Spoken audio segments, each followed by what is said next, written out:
Everyone, and welcome back to another video. Today I'm going to show you how you can report a Telegram account. It is pretty easy and I'm going to show you how you can do it. Basically, Telegram is something like a WhatsApp Messenger, a WhatsApp Messenger, Instagram. It's a chatting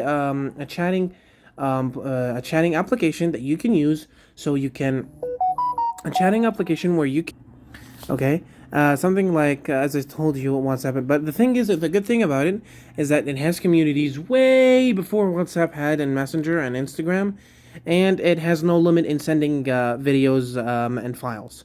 So it's pretty nice and it's pretty versatile. So how you can report an account on it? So first of all, we're going to launch up Telegram.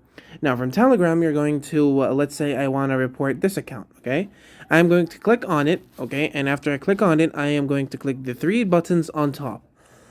And then after that, as you can see, you can click on block user, and as you can see, you can have block users and stuff. Now, but your contacts, you cannot report them. You need to report like full servers. I'm going to show you how you can do it. So let me go onto this server, for example, okay? If I want to report it, if I click on the three buttons on top, as you can see, you can find report.